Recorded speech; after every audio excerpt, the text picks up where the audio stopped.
লেচনটো পঢ়োৱাব ত্ৰিভুজ। তোমালোকৰ 7 নম্বৰ অধ্যায়টো কি দিয়া আছে? ত্ৰিভুজ দিয়া আছে। ইয়াৰ যিটো ইন্ট্ৰডাকশ্যন পৰিচয়, ইয়াৰ প্ৰাথমিক ধাৰণা কি, ইয়াৰ বিষয়ে তোমালোকক সম্পূৰ্ণৰূপে বুজোৱা হ'ব। তোমালোক চোৱা, ইয়াতে লিখিছোঁ ত্ৰিভুজ। ত্ৰি এটা শব্দ, ভুজ এটা শব্দ, দুটা আলাদা আলাদা শব্দ। এতিয়া ত্ৰি মানে তোমালোকে কি বুজি পোৱা? ত্ৰি মানে তিনিটা। ত্ৰি মানে তিনিটা। আৰু ভুজ মানে বাহু। ভুজ মানে কি? বাহু।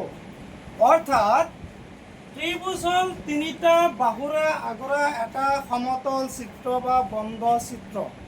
এটা সমতল, তিনিটা বাহুৰে আগুৰা এটা সমতল চিত্ৰক বা বন্ধ চিত্ৰক ত্ৰিভুজ বুলি কোৱা হয়। যি চিত্ৰখন তিনিটা বাহুৰে আগুৰা অৰ্থাৎ বন্ধ হৈ থাকিব, সেই চিত্ৰখনক কি বুলি কোৱা হ'ব? ত্ৰিভুজ বুলি কোৱা হ'ব। ইয়াতো আছে ট্ৰাই। ট্ৰাই মানে তিনি। ট্ৰাই মানে তিনি। Try angle. এংগুল মানে কোণ। অৰ্থাৎ তোমালোকক যদি স্পষ্টভাৱে ক'বলৈ যাওঁ, ত্ৰিভুজ মানে হ'ল এখন তিনিকোণীয়া চিত্ৰ, তিনিটা বাহু থকা চিত্ৰ। সহজ ভাষাত ক'বলৈ গ'লে যি চিত্ৰখনত তোমালোকৰ তিনিটা বাহু থাকিব আৰু তিনিটা কোণ থাকিব, তিনিটা বাহু আৰু তিনিটা কোণ মিলি যি এটা বন্ধ চিত্ৰ পাবা, সেই চিত্ৰখনক কোৱা হ'ব কি? ত্ৰিভুজ। এতিয়া চোৱা, উদাহৰণস্বৰূপে আমি এটা ত্ৰিভুজ আঁকিছোঁ। এ বি চি নাম দিছোঁ। এ এটা কোণ, বি এটা কোণ, চি এটা কোণ।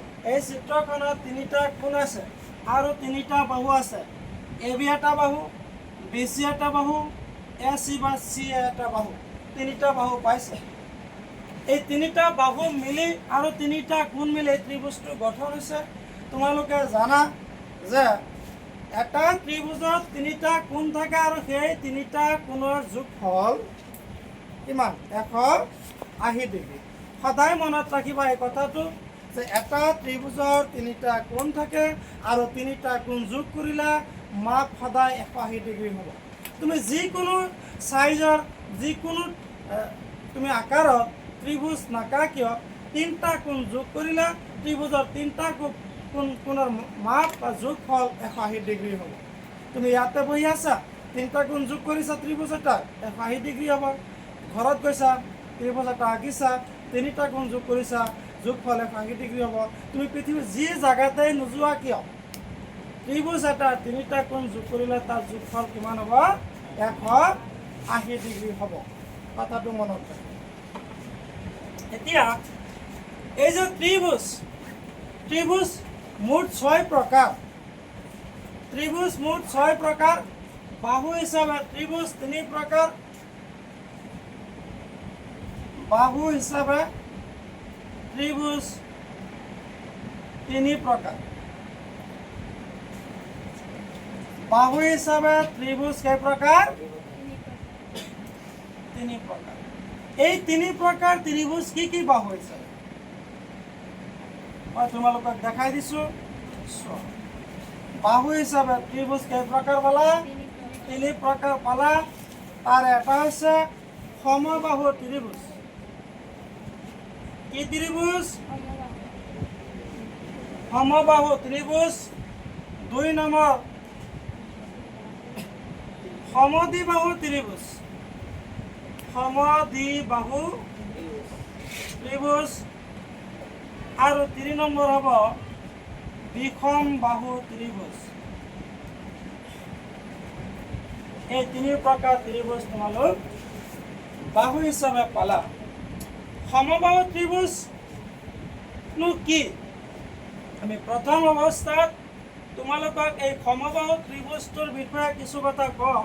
ইয়াৰ বৈশিষ্ট্য কি, তুমি এটা ত্ৰিভুজ কেতিয়া আৰু কেনেকৈ গম পাবা ত্ৰিভুজটো সমবাহু বুলি। সম মানে কি? সমান। য'ত এটা ত্ৰিভুজৰ তিনিটা বাহুৰ মাপ একে সমান। প্ৰথম বাহু যি মাপিবা, যিটো মাপ পাবা তাৰ লগত দ্বিতীয় বাহুটো মাপিবা, যি মাপ পাবা তৃতীয় বাহুটো মাপিলে সেই একে মাপেই পাবা। অৰ্থাৎ ত্ৰিভুজ এটাৰ তিনিটা কোণ মাপিলে তুমি যেতিয়া জুখিবা স্কেলেৰে হওক সুতোৰে হওক তুমি জুখিলা তিনিটা বাহুৰ মাপ একে সমান সমান পাবা আৰু ত্ৰিভুজটোক তেতিয়া কি ত্ৰিভুজ বুলি কোৱা হ'ব? সমবাহু ত্ৰিভুজ বুলি কোৱা হ'ব। অৰ্থাৎ যি ত্ৰিভুজৰ তিনিটা বাহুৰ মাপ একে সমান সেই ত্ৰিভুজক কি বুলি কোৱা হ'ব? সমবাহু ত্ৰিভুজ বুলি কোৱা হ'ব। এতিয়া তোমালোকে ইয়াত উদাহৰণ হিচাপে চাব পাৰা, এক্সাম্পল হিচাপে চাব পাৰা। ধৰিছোঁ এ বি চি এটা সমবাহু ত্ৰিভুজ লৈছোঁ। এ বি চি এটা সমবাহু ত্ৰিভুজ লৈছোঁ, যাৰ এ বি বাহুৰ মাপ ধৰি লৈছোঁ 3 চেণ্টিমিটাৰ, বি চি বাহুৰ মাপ ধৰি লৈছোঁ 3 চেণ্টিমিটাৰ, এ চি বাহুৰ মাপ ধৰি লৈছোঁ 3 চেণ্টিমিটাৰ। অৰ্থাৎ এ বি বাহুৰ মাপ যিমান বি চি বাহুৰ মাপ সিমানেই, এ চি বাহুৰ মাপটো সিমানেই। অৰ্থাৎ এ বি সমান বি চি সমান এ চি, তিনিটা বাহুৰ মাপ আমি কিমান লিখিছোঁ? 3 চেণ্টিমিটাৰ বুলি লিখিছোঁ।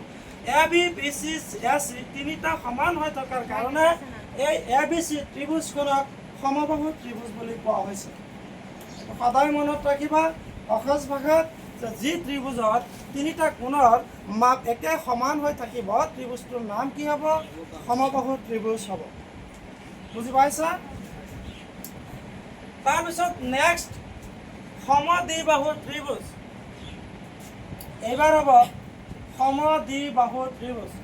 দ্বিতীয় নম্বৰ ত্ৰিভুজটো এই সমদ্বিবাহু ত্ৰিভুজটোৰ বিষয়ে আলোচনা কৰিছোঁ। চোৱা, সম মানে সমান তোমালোক জানা, আৰু দ্বি মানে দুটা। যি ত্ৰিভুজৰ তিনিটা বাহুৰ পৰা যিকোনো দুটা বাহুৰ মাপ একে সমান হৈ থাকিব সেই ত্ৰিভুজটোক কোৱা হ'ব সমদ্বিবাহু ত্ৰিভুজ। অৰ্থাৎ এটা ত্ৰিভুজৰ নিশ্চয়কৈ তিনিটা বাহু থাকে, তাৰে তিনিটা বাহুৰ পৰা যিকোনো দুটা বাহুৰ মাপ একে সমান হৈ থাকিব আৰু দুটা বাহুৰ মাপ যেতিয়া একে সমান হৈ থাকিব ত্ৰিভুজ এটাৰ, তেতিয়া ত্ৰিভুজটোক কোৱা হ'ব সমদ্বিবাহু ত্ৰিভুজ। অৰ্থাৎ যি ত্ৰিভুজৰ তিনিটা বাহুৰ পৰা দুটা বাহু সমান আৰু সেই ত্ৰিভুজটোক কোৱা হ'ব কি? সমদ্বিবাহু ত্ৰিভুজ। এক্সাম্পল হিচাপে লৈছোঁ, ইয়াতে চোৱা লৈছোঁ এ বি চি এটা ত্ৰিভুজ ধৰি লৈছোঁ। এ বি চি এটা ত্ৰিভুজ ধৰি লৈছোঁ। ধৰা হ'ল এই এ বি বাহুৰ মাপটো 4 চেণ্টিমিটাৰ, এ চি বাহুৰ মাপটো 4 চেণ্টিমিটাৰ আৰু বি চি বাহুৰ মাপ 2 চেণ্টিমিটাৰ। তোমালোকে এইখন চিত্ৰত সদ্যহতে দেখা পাইছা যে দুটা বাহুৰ মাপ আমি সমান কৰি লৈছোঁ। এ বি বাহুৰ মাপ 4 চেণ্টিমিটাৰ আৰু এ চি বাহুৰ মাপ 4 চেণ্টিমিটাৰ ধৰি লৈছোঁ। আৰু তোমালোক ইয়াৰ পৰা বুজি পাইছা যে ত্ৰিভুজটোত যিকোনো দুটা বাহুৰ মাপ সমান হৈ আছে। কোনটো কোনটো সমান হৈ আছে? এ বি আৰু এ চি বাহুৰ মাপটো সমান হৈ আছে। এ বি বাহুৰ মাপ যিমান, এ চি বাহুৰ মাপ একে সমান। আমি ধৰি লৈছোঁ 4 চেণ্টিমিটাৰ কৰি। অৰ্থাৎ এই A B C ত্ৰিভুজৰ A B আৰু এ চি বাহুৰ মাপ দুটা সমান হৈ থকাৰ কাৰণে এ বি চি ত্ৰিভুজটো হৈছে এটা সমদ্বিবাহু ত্ৰিভুজ। বুজি পালা? সমান্তৰালকৈ আমি 3 নম্বৰ ত্ৰিভুজটোৰ বিষয়ে আলোচনা কৰিম। চোৱা, সেইটো হ'ল বিষমবাহু ত্ৰিভুজ। বিষমবাহু ত্ৰিভুজ, বিষমবাহু ত্ৰিভুজ কি আমি ইয়াতে এক্সাম্পল হিচাপে বুজাই দিছোঁ। চোৱা, বিষম শব্দটোৰ অৰ্থ হ'ল য'ত মিল নাই, অসমান। বিষম মানে অসমান। আচ্ছা, ত্ৰিভুজৰ ক্ষেত্ৰত কি অসমান ন? ত্ৰিভুজৰ তিনিটা বাহু থাকে। অৰ্থাৎ ত্ৰিভুজ এটাৰ তিনিটা বাহুৰে কোনো এটা বাহু কাৰো সমান নহয় আৰু তেতিয়া ত্ৰিভুজটো হৈ যাব বিষম। ধৰা এ বি বাহু বি চি বাহুৰ সমান নহয়, বি চি বাহু এ চি বাহুৰ সমান নহয়, এ চি এ বিৰ সমান নহয়, এ চি এ বিৰ সমান নহয়। অৰ্থাৎ ত্ৰিভুজ এটা তিনিটা বাহুৰ কোনো এটা বাহু কাৰো মাপৰ লগত সমান নহয়। আৰু এটা ত্ৰিভুজৰ তিনিটা বাহু এটাৰ লগত আনটোৰ পৰা সম্পূৰ্ণ মাপটো পৃথক হৈ থাকিলে, আলাদা আলাদা হৈ থাকিলে, বেলেগ বেলেগ মাপ হৈ থাকিলে, ত্ৰিভুজ তিনিটা বাহুৰ মাপ একেবাৰে সম্পূৰ্ণৰূপে যেতিয়া বেলেগ বেলেগ হৈ থাকিব তেতিয়া সেই ত্ৰিভুজটো হ'ব বিষমবাহু ত্ৰিভুজ। এতিয়া এক্সাম্পল হিচাপে লৈছোঁ, চোৱা, এ বি চি এটা ত্ৰিভুজ। ধৰিছোঁ এ বি বাহুৰ মাপ 2 চেণ্টিমিটাৰ, বি চি বাহুৰ মাপ 3 চেণ্টিমিটাৰ, এ চি বাহুৰ মাপ 4 চেণ্টিমিটাৰ। এই তিনিটা বাহুৰ মাপ আলাদা আলাদা হৈছে। তাৰমানে এটা বাহু কাৰো লগত কাৰো সমান হৈ থকা নাই। আৰু এই হেতুকে এই ত্ৰিভুজটোক কি ত্ৰিভুজ বুলি কোৱা হ'ব? বিষম বাহু ত্ৰিভুজ বুলি কোৱা হ'ব। য'ত ত্ৰিভুজটো তিনিটা বাহুৰ পৰা কোনো এটা বাহুৰ মাপ সমান নহয়। এই যে ত্ৰিভুজ বাহু হিচাপে তিনি প্ৰকাৰ, এটা হ'ল সমবাহু ত্ৰিভুজ, সমদ্বিবাহু ত্ৰিভুজ, বিষম বাহু ত্ৰিভুজ। এইখিনি তোমালোকক সম্পূৰ্ণৰূপে আলোচনা কৰা হ'ল।